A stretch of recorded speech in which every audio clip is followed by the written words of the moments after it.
నాగార్జునసాగర్ నియోజకవర్గానికి చెందిన వైష్ణవి కన్స్ట్రక్షన్స్ అధినేత బుసిరెడ్డి ఫౌండేషన్ చైర్మన్ బుసిరెడ్డి పాండురంగారెడ్డి జన్మదిన వేడుకలను సోమవారం హైదరాబాద్లోని ఆయన కార్యాలయంలో కుటుంబ సభ్యులు, కార్యాలయ ఉద్యోగుల మధ్య ఘనంగా నిర్వహించారు.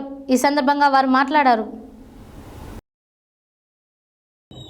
నాగార్జునసాగర్ నియోజకవర్గానికి చెందిన వైష్ణవి కన్స్ట్రక్షన్స్ అధినేత బుసిరెడ్డి ఫౌండేషన్ చైర్మన్ బుసిరెడ్డి పాండురంగారెడ్డి జన్మదిన వేడుకలను సోమవారం హైదరాబాద్లోని ఆయన కార్యాలయంలో కుటుంబ సభ్యులు, కార్యాలయ ఉద్యోగుల మధ్య ఘనంగా నిర్వహించారు. ఈ సందర్భంగా కేక్ కట్ చేసి పాండురంగారెడ్డిని గజమాలతో, శాలువాలతో సన్మానించి జన్మదిన శుభాకాంక్షలు తెలియజేశారు. ఈ సందర్భంగా వారు మాట్లాడుతూ, సేవే లక్ష్యంగా ప్రేమే మార్గం నినాదంతో ప్రజాసేవలో నిమగ్నమై అనునిత్యం ప్రజా సంక్షేమం కోసం అలుపెరగని బాటసారిలా ప్రజలకు ఆర్థిక సహాయ సహకారాలు అందిస్తూ నిరుపేదల పక్షపాతిగా నాగార్జునసాగర్ నియోజకవర్గంలో ప్రత్యేక స్థానాన్ని సంపాదించుకున్న నాయకుడు బుసిరెడ్డి పాండురంగారెడ్డి అని పేర్కొన్నారు.